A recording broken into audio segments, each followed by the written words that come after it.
Hello friends, welcome to all of you on your channel science guru the best. Please like and share the video, comment करके बताना आपको video कैसा लगा। Channel को subscribe करना है, अगर आपने अभी तक सब्सक्राइब नहीं किया है तो अपने फ्रेंड्स के साथ लिंक को शेयर करना ताकि वो लोग भी इस वीडियो को ज़्यादा से ज़्यादा देखें।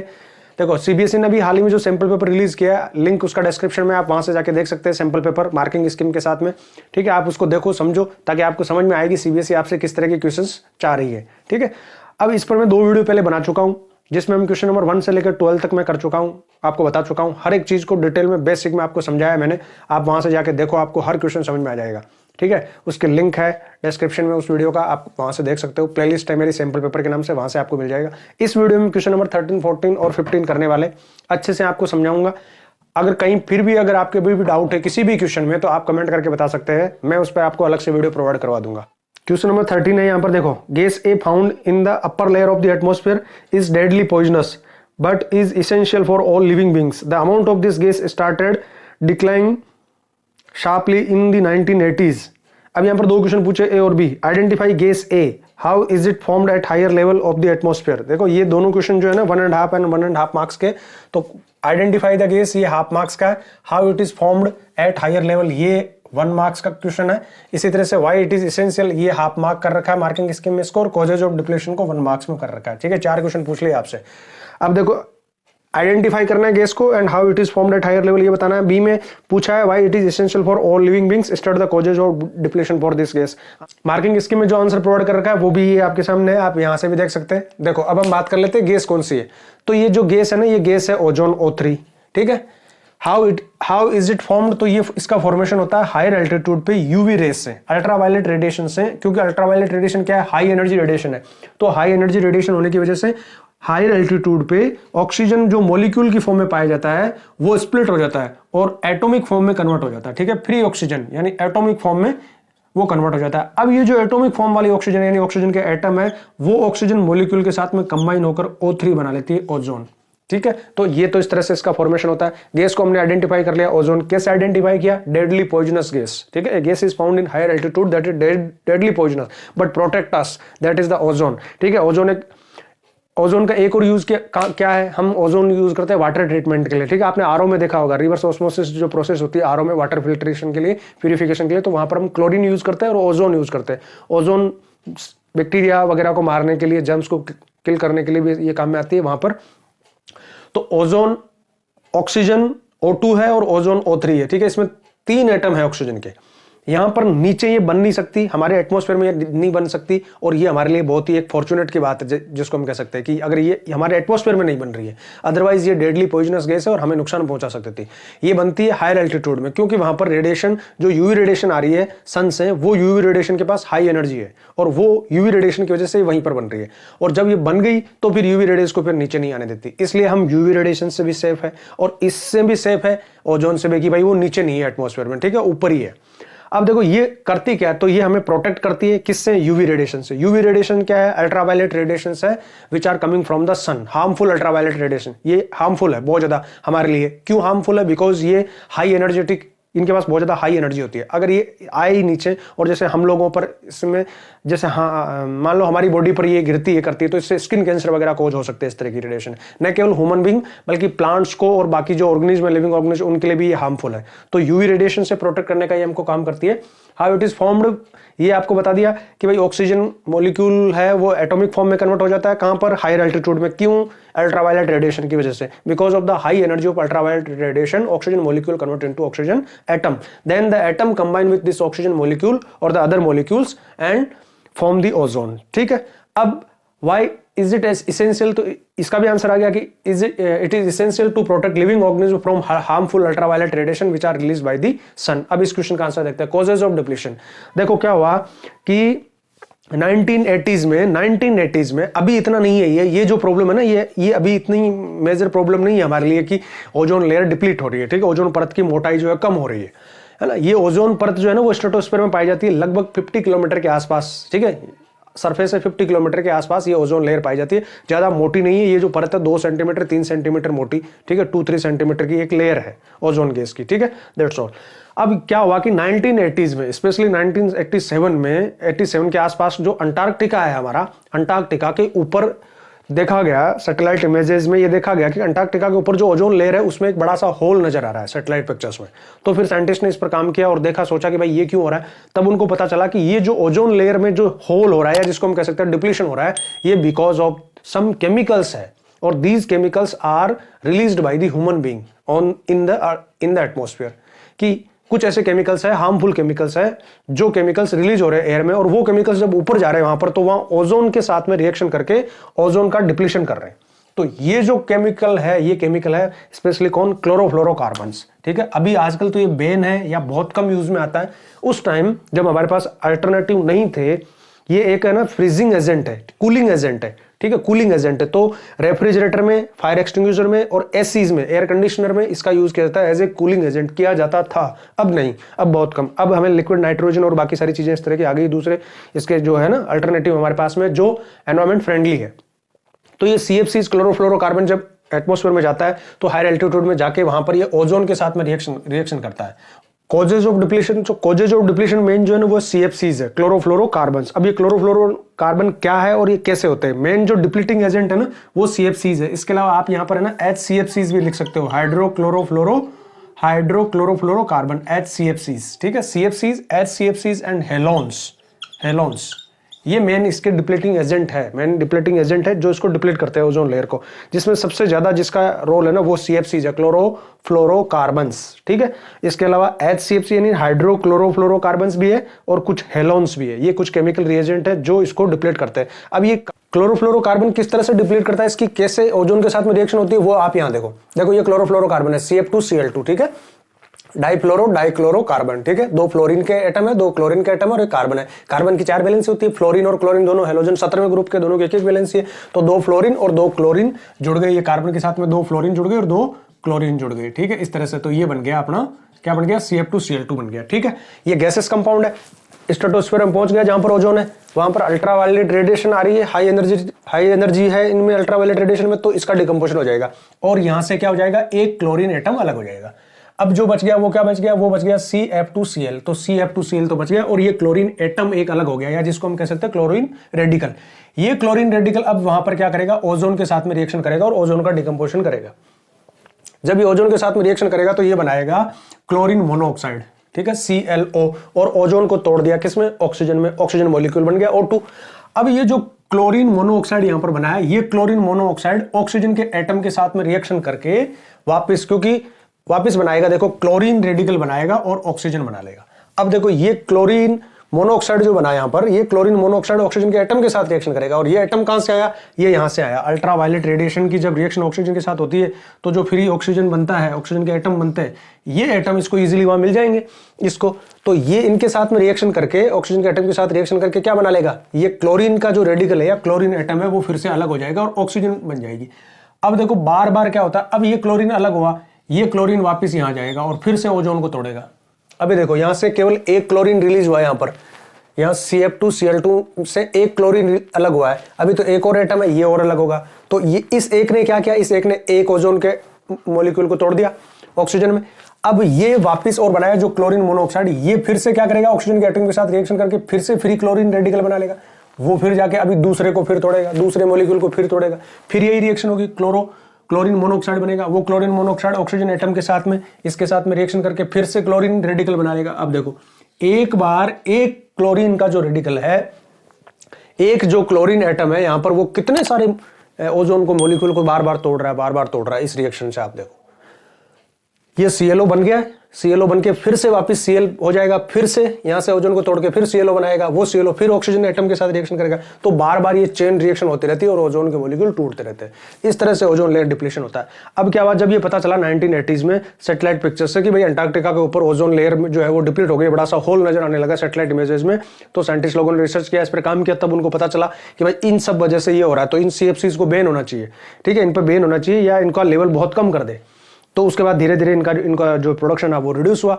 आज उतना प्रॉब्लम नहीं है, ये एक बड़ी मेजर प्रॉब्लम हमारे सामने नहीं है ओजोन लेयर डिप्लीशन, क्योंकि अभी वापस इसकी जो है वहां पर, जिसको हम कह सकते हैं वो वापस उतनी हो गई है मोटी वो परत, तो अभी उतना बड़ा प्रॉब्लम नहीं है। इसके लिए 1987 में मॉन्ट्रियल कनाडा में 1987 में एक प्रोटोकॉल हुआ था। ठीक है, यूनाइटेड नेशन एनवायरमेंट प्रोग्राम के तहत, यूएनईपी जो यूनाइटेड नेशन एनवायरमेंट प्रोग्राम है उसके तहत एक ये प्रोटोकॉल हुआ था, एक संधि हुई थी जिस पर इन लोगों ने सिग्नेचर किए थे, इन सभी कंट्रीज ने यूएनओ के अंडर में, कि भाई अब हम सीएफसीज का रिडक्शन करेंगे, वापस 1986 के लेवल पर लेकर आएंगे और ज्यादा नहीं बढ़ने देंगे। तो ये जो कन्वेंशन हुआ था, ये जो एग्रीमेंट हुआ था वो 16 सितंबर को हुआ था, और 16 सितंबर को इसको मेमोरेबल बनाने के लिए, इस मॉन्ट्रियल प्रोटोकॉल को मेमोरेबल बनाने के लिए 16 सितंबर को हम क्या मनाते हैं, international ozone day. Ozone day is celebrated on 16 सितंबर। ठीक है, तो ये ओजोन की कहानी थी।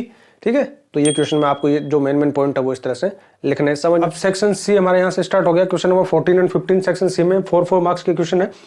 यहाँ पर आपको है ना 3 क्वेश्चन पूछे, ये 1 मार्क है, ए और बी 1 मार्क्स की क्वेश्चन है, और सी वाला क्वेश्चन जो है वो 2 मार्क क्वेश्चन है। इसमें आपको एक अल्टरनेटिव चॉइस भी दी हुई है, इसके और में एक और क्वेश्चन है। ठीक है, क्वेश्चन नंबर 14 को देख लेते, देखा क्या है। क्वेश्चन नंबर 14 ये कह रहा है कि Sahil performed an experiment to study the inheritance patterns of gene. He crossed tall pea plant T capital T with short p plant small t and obtain all tall plant in F1 generation। ठीक है, question ए में पूछा है what will be set of genes present in F1 generation. B में पूछा है give reason why only tall plants are observed in F1 progeny. और question C में पूछा है कि when F1 plants were self pollinated, a total of 800 plants were produced, how many of these would be tall, medium height or short plant, give the genotype of F2 generation. ठीक है, ये question है आपके सामने। देखो इसमें करना क्या है आपको कि यहां पर क्या हो रहा है, मोनो हाइब्रिड क्रॉस है। मेंडल्स का जो लॉ ऑफ डोमिनेंसी है, मोनो हाइब्रिड क्रॉस है, वो हो रहा है यहां पर। ठीक है, देखो 2 क्रॉस है हमारे चैप्टर में, इसमें हेरिडिटी वाले चैप्टर में मेंडल के मोनो हाइब्रिड क्रॉस और dihybrid cross. Monohybrid cross में हम क्या करते हैं, एक ही ट्रेट को लेकर चलते हैं। जैसे यहां पर हम एक ही ट्रेट को लेकर चल रहे हैं, लेंथ। ठीक है, हम केवल ये देख रहे हैं कि लेंथ ऑफ द प्लांट क्या है। लेंथ के साथ में हम जो है ना कलर ऑफ सीड नहीं देख रहे, या और कोई दूसरा जैसे कलर ऑफ फ्लावर नहीं देख रहे। जब हम 2 को एक साथ देखेंगे, 2 ट्रेट को, जैसे वो उस क्वेश्चन में था राउंड येलो वाले में। ठीक है, round seed with yellow colour, ये वाला, और इसमें साथ में था कि wrinkled seed with green colour, ये वाला। ठीक है, ये डाई हाइब्रिड क्रॉस है। इसमें हम 2 ट्रेट को, एक तो राउंड और एक येलो, इन 2 को एक साथ देख रहे। तो मोनो हाइब्रिड क्रॉस से यहां से मेंडल ने अपना लॉ ऑफ डोमिनेंसी दिया था। तो यहां पर ये पूछा है कि what will be the set of gene in F1 generation.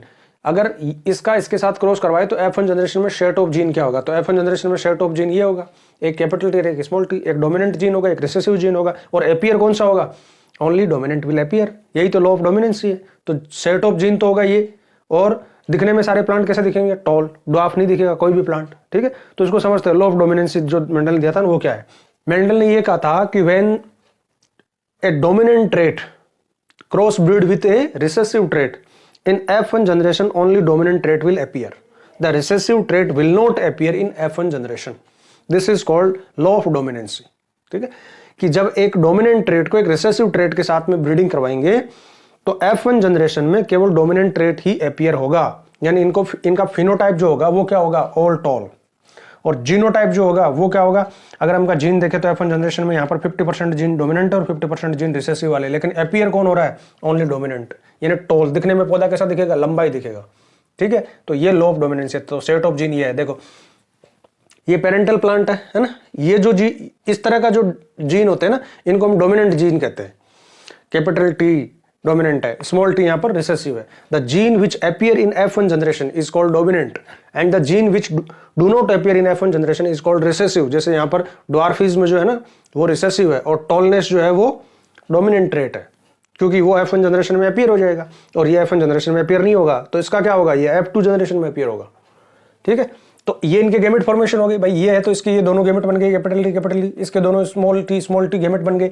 अब इनका आप करवा के देखो, सेल्फ पॉलिनेशन करवाया इनके अंदर, तो ये बना हमारे पास में F1 जनरेशन में, ये F1 जनरेशन है, ये F1 जनरेशन है। तो अब इनका क्रॉस ब्रीडिंग करवाना किसका है, कैसे करवाना, मैंने आपको बता रखा है कि 1 का 3 के साथ, फिर 1 का 4 के साथ, 3 और 4 के साथ करवाना है।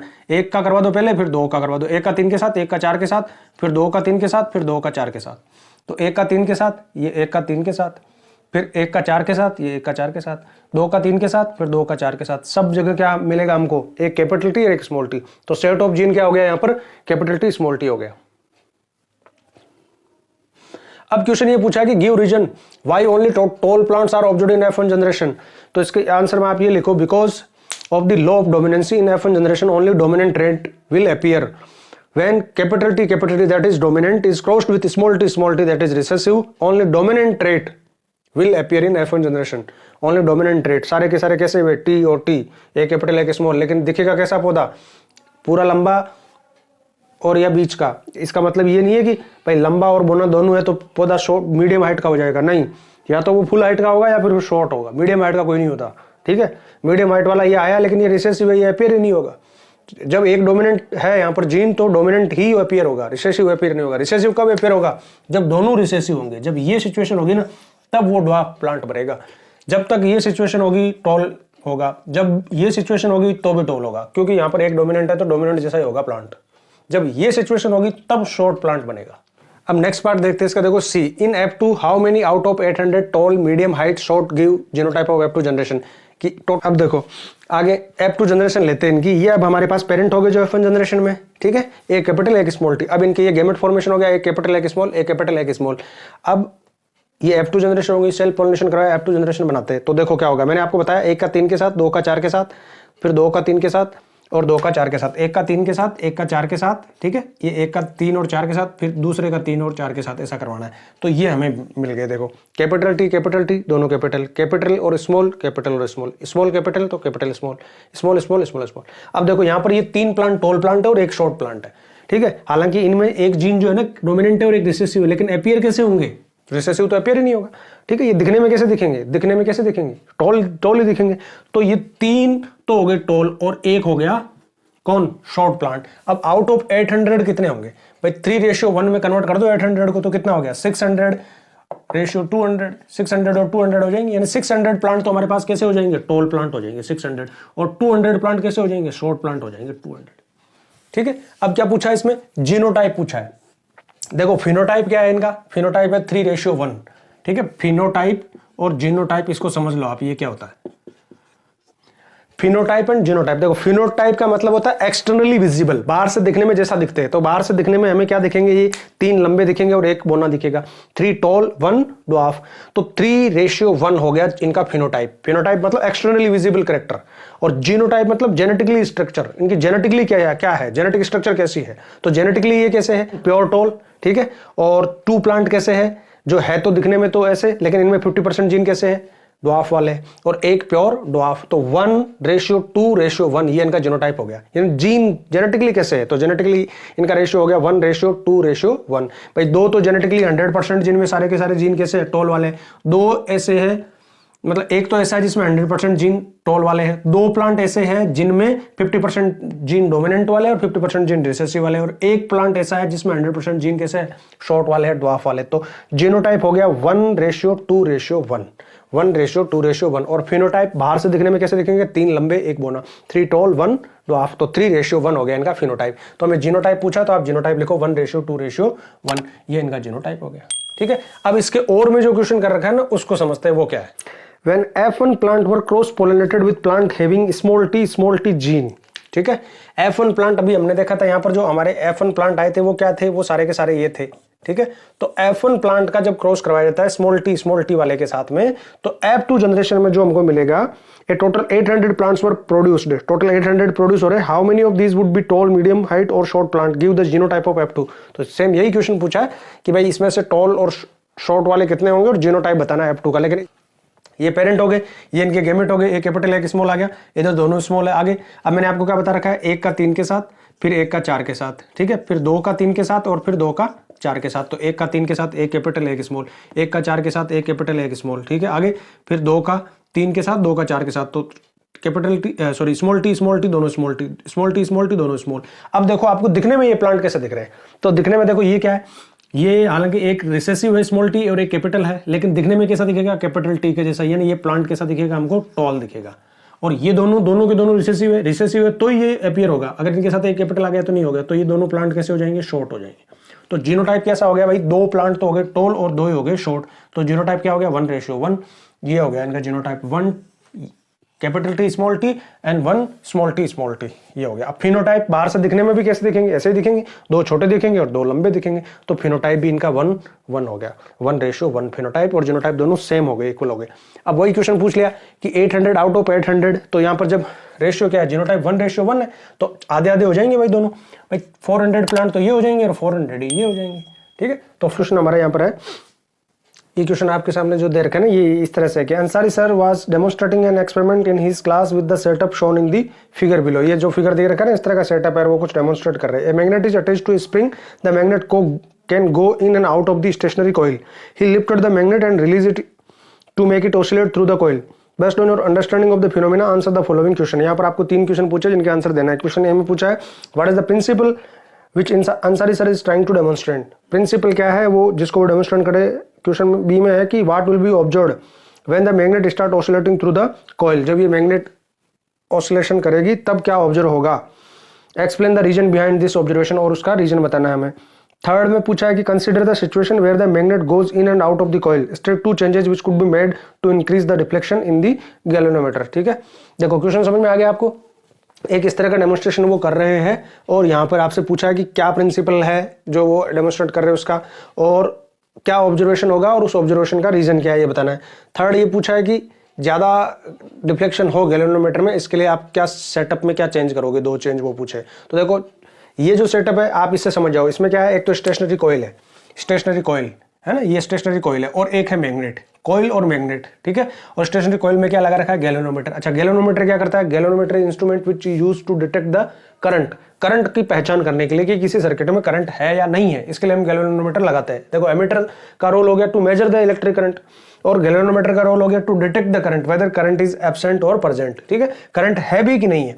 तो ये सेटअप, इसमें क्या हो रहा है कि ये रिजिड स्ट्रक्चर है। ठीक है, ये हुक है, ये रिजिड है, यहां से नहीं, ये नीचे से केवल ऑसिलेट करेगी, नीचे से ये हिलता है, स्प्रिंग है, और मैग्नेट को ऐसे ऑसिलेट करके रिलीज करके छोड़ दिया, तो मैग्नेट इसमें इन एंड आउट इस तरह से ऑसिलेशन हो रहा है मैग्नेट में। इससे क्या होगा, इससे होगा कि मैग्नेटिक फ्लक्स में चेंज होगा। जो मैग्नेटिक फ्लक्स है इस कॉइल में से जो पास हो रहा है वो चेंज होगा। मैग्नेटिक फ्लक्स क्या है, जो मैग्नेटिक फील्ड लाइंस है वो कभी इसमें से जब ये पास में आएगी तो कभी ज्यादा फील्ड लाइन इसमें से पास होगी, किसमें से, कॉइल में से। जब ये दूर चली जाएगी तो कम field line, magnetic field line इसमें से पास होकर जाएगी, किसमें से, कॉइल में से। तो इस तरह से मैग्नेटिक फील्ड लाइंस की नंबर्स में कम या ज्यादा हो रही है, किसमें, इस कॉइल में। तो यही मैग्नेटिक फ्लक्स है। ठीक है, मैग्नेटिक फ्लक्स है। तो मैग्नेटिक फ्लक्स में चेंज होने की वजह से क्या होगा, करंट इंड्यूस्ड हो जाएगा।